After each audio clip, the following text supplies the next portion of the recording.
दोस्तों नमस्कार। आप सभी का हमारी यूट्यूब चैनल पर स्वागत है।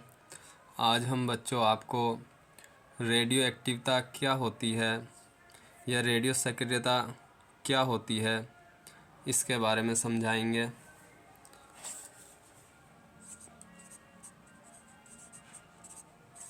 रेडियो एक्टिवता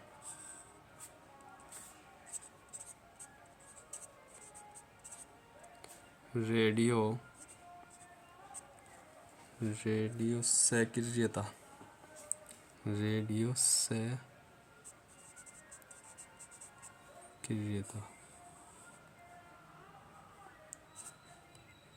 सक्रियता रेडियो सक्रियता या रेडियो एक्टिवता।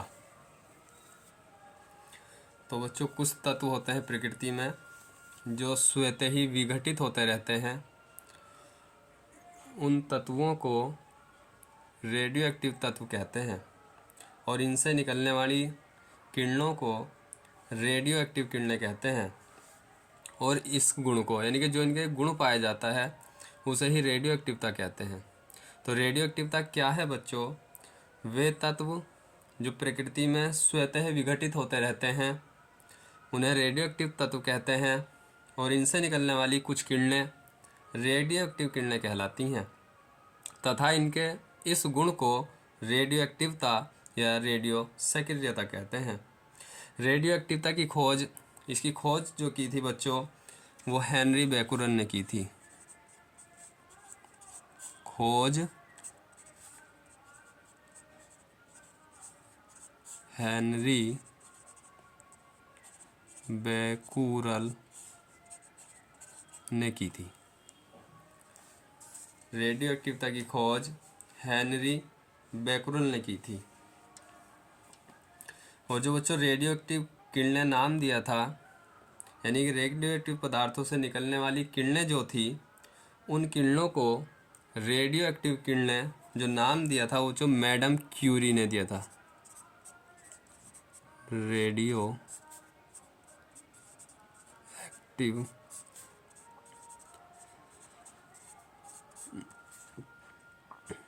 किरणें नाम दिया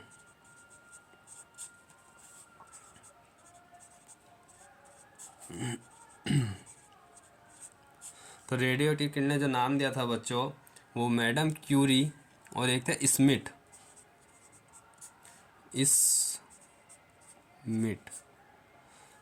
स्मिथ तथा मैडम क्यूरी ने रेडियो एक्टिव किरणें नाम दिया था। जो रेडियो एक्टिव पदार्थ से निकलने वाली किरणें था उन किरणों को रेडियो एक्टिव किरणें कहा। ये बात किसने कही? स्मिथ और मैडम क्यूरी ने।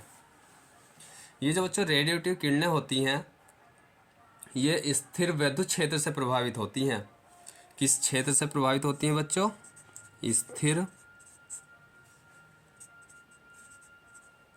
स्थिर विद्युत क्षेत्र से प्रभावित होती हैं। और जब ये किरणें विद्युत क्षेत्र से प्रभावित होती हैं तो 3 भागों में बढ़ जाती हैं। कितने भागों में? 3 भागों में। कुछ किरणें तो बच्चों ऋणावेशित प्लेट की ओर चली जाती हैं या ऋणावेशित प्लेट की ओर मुड़ जाती हैं और कुछ किरणें धनावेशित प्लेट की ओर मुड़ जाती है तथा कुछ बिना मुड़े ही सीधे निकल जाती हैं। तो जब ये किरणें विद्युत क्षेत्र से प्रभावित होती हैं तो ये 3 भागों में बढ़ जाती हैं। नंबर 1, कुछ किरणें ऋण आवेशित प्लेट की ओर मुड़ जाती हैं और कुछ किरणें धन आवेशित प्लेट की ओर मुड़ती हैं तथा कुछ बिना मुड़े सीधी निकल जाती हैं। इन किरणों को अल्फा, बीटा तथा गामा नाम से जाना जाता है। तो 3 प्रकार की होती हैं बच्चों रेडियो एक्टिव किरणें। नंबर 1 अल्फा किरणें, इसका अल्फा का संकेत ये होता है। नंबर 2 बीटा किरणें, इसका संकेत बीटा होता है। नंबर 3 गामा किरणें, इनका ये संकेत होता है। तो ये किरणें 3 प्रकार की होती हैं। अल्फा किरणें, बीटा किरणें और गामा किरणें। इसके बाद इनके कुछ गुण होते हैं तीनों किरणों के, अल्फ़ा बीटा और गामा किरणों के कुछ क्वालिटी यानी कि कुछ विशेषताएं होती हैं। क्या होती हैं? जो एक अल्फ़ा विकिरण है बच्चों, या अल्फ़ा किरण है, अल्फ़ा किरण, इसको विकिरण भी कहते हैं, विकिरण। ये हीलियम का नाभिक होती है बच्चों। किसका नाभिक होती है? हीलियम का नाभिक होती है। और हीलियम को बच्चों He संकेत है इसका, 2 परमाणु क्रमांक, परमाणु भार 4, तो इसे 2He4 भी लिखते हैं। हीलियम का नाभिक होती है, या इसे ऐसे भी लिख सकते हैं He2+। ठीक है बच्चों। और बीटा विकिरण जो होती है बच्चों, चलो पहले अल्फ़ा किरण ही कंप्लीट कर लेते हैं। अल्फ़ा किरण पर जो आवेश होता है वो +2 आवेश होता है, नंबर 1 नंबर 2। इस पर +2 यूनिट आवेश होता है या इकाई आवेश होता है अल्फ़ा किरणों पर। ये स्रोत क्या बच्चों, अभी हमने बताया हीलियम का नाभिक होती हैं, तो ये हीलियम से ही प्राप्त होंगी।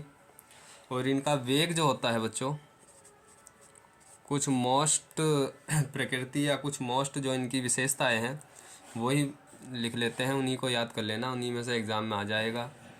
वेग जो होता है बच्चे, प्रकाश के वेग का, इन किरणों का वेग जो होता है वो प्रकाश के वेग का लगभग 1/10 होता है।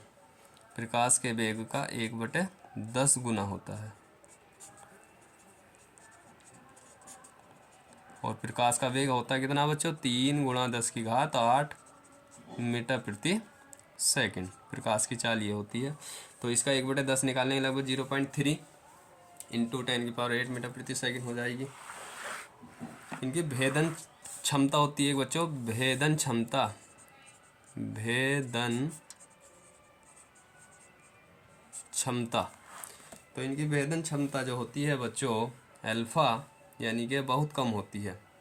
आयनीकरण क्षमता बहुत ज़्यादा होती है इनकी जो आयनीकरण क्षमता है बच्चों वो बहुत ज़्यादा होती है। और भेदन क्षमता होती है बहुत कम या सबसे कम। आयनीकरण क्षमता, आयनीकरण क्षमता बहुत अधिक होती है, मतलब कि जो बीटा और गामा किरणें हैं उनसे बहुत अधिक होती है इनकी आयनीकरण क्षमता। और भेदन क्षमता बीटा और गामा किरणों से बहुत कम होती है। ये इसका मतलब हुआ। और बच्चों 2 क्षेत्र होते हैं हमारे पास, एक विद्युत क्षेत्र, ये रहा विद्युत क्षेत्र से प्रभावित होती है, तो एक क्षेत्र होता है विद्युत क्षेत्र और एक होता है चुंबकीय क्षेत्र। तो ये जो है बच्चों विद्युत और चुंबकीय क्षेत्र में, यानी कि विद्युत और चुंबकीय क्षेत्र से प्रभावित होती हैं। क्या होती हैं ये? विद्युत व चुंबकीय क्षेत्रों से प्रभावित होती हैं। ठीक है बच्चों। इसके बाद आते हैं बीटा किरणें। बीटा किरणें, बीटा किरणें की कुछ विशेषताएं होती हैं। जैसे ये जो है इसकी प्रकृति इलेक्ट्रॉन के समान होती है। किसके इक्वल होती है? इलेक्ट्रॉन के इक्वल।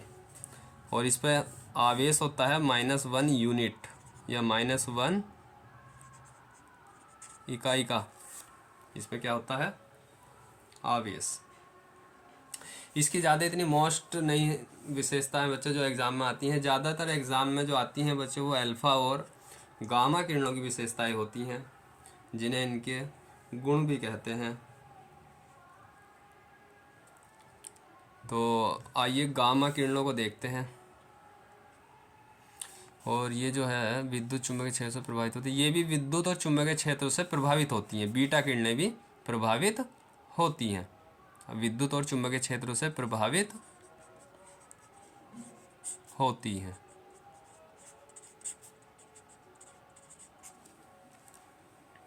आगे आते हैं जो गामा किरण है। गामा किरणों से काफ़ी प्रश्न पूछे जाते हैं। तो गामा किरणें बच्चों, इसकी जो प्रकृति होती है फोटोन के समान होती है। किसके समान होती है? फोटोन के। और इस पर आवेश जो होता है बच्चों, आवेश इसका शून्य होता है, यानी कि ये उदासीन होती हैं। गामा किरणों पर आवेश शून्य होता है, जबकि बीटा किरणों पर आवेश -1 इकाई और अल्फा किरणों पर आवेश +2 इकाई होता है। ये हीलियम का नाभिक होती है अल्फा, और बीटा इलेक्ट्रॉन होता है, यानी कि इलेक्ट्रॉन की प्रकृति के समान होती हैं। और गामा किरणें फोटोन के समान होती हैं, इस पर आवेश शून्य होता है। आगे बच्चों हमने बताया था वेग, इसका वेग भी बताएंगे बीटा किरणों का। तो इसका वेग जो है बच्चों, वो प्रकाश के वेग के लगभग बराबर होता है। प्रकाश के वेग के लगभग बराबर होता है, अर्थात लगभग 3 × 10⁸ मीटर पर सेकंड होता है। और इनकी तो भेदन, ये जो भेदन क्षमता है इसकी बहुत कम है बच्चों। तो इसकी भेदन क्षमता होती है बहुत अधिक, ये इसकी अपोजिट होती है, बहुत अधिक। आयनीकरण क्षमता इनकी बहुत अधिक होती थी, इनकी होती है बहुत कम। अल्फा किरणों की याद कर लेना, गामा किरणों की उनका अपोजिट कर देना। और ये विद्युत चुंबकीय क्षेत्रों से प्रभावित होती थी, ये अप्रभावित रहती नहीं, कि प्रभावित नहीं होती, प्रभावित नहीं होती विद्युत तथा चुंबकीय क्षेत्रों से। और इसका जो वेग था जो बीटा किरणों का, ये भी लगभग बराबर होता है, प्रकाश के वेग के लगभग बराबर होता है। और इसका वेग होता है लगभग बीटा किरणों का 1.6 × 10⁸ मीटर पर सेकंड होता है। 1.6 × 10⁸ मीटर पर सेकंड। तो इस तरीके से ये कुछ इनके गुण हैं, क्वालिटी हैं, जिनको विशेषताएं भी कहते हैं। इन्हीं में से कोई ना कोई सब प्रश्न एग्जाम में आ जाएगा, ये याद कर लेना। इनका द्रव्यमान और देख लो बच्चों, द्रव्यमान भी आता है इसका। अल्फा किरणों का द्रव्यमान होता है बच्चों लगभग 6.67 × 10⁻24 ग्राम।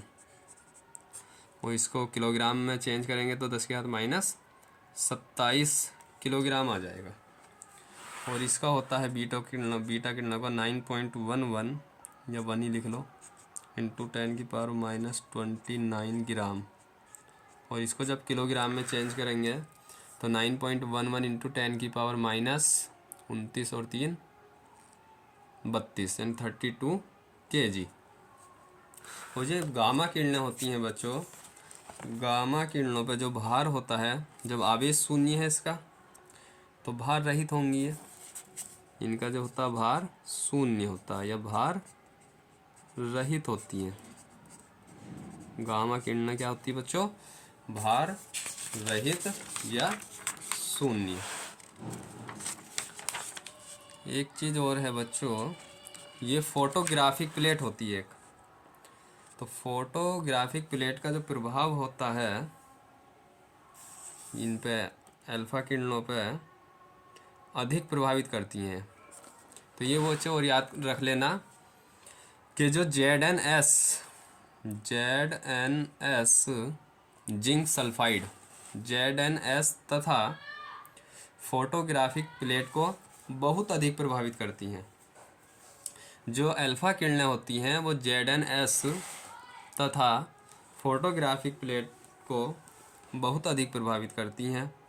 और ये जो बीटा किरणें होती हैं ये फोटोग्राफिक प्लेट तथा ZnS को कम प्रभावित करती हैं।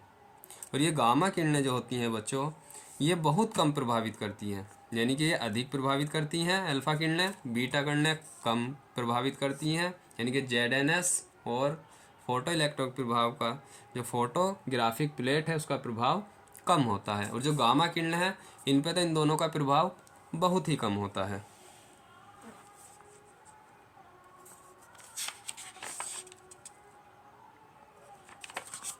ठीक है बच्चों, पूरी वीडियो देखने के लिए बहुत बहुत धन्यवाद।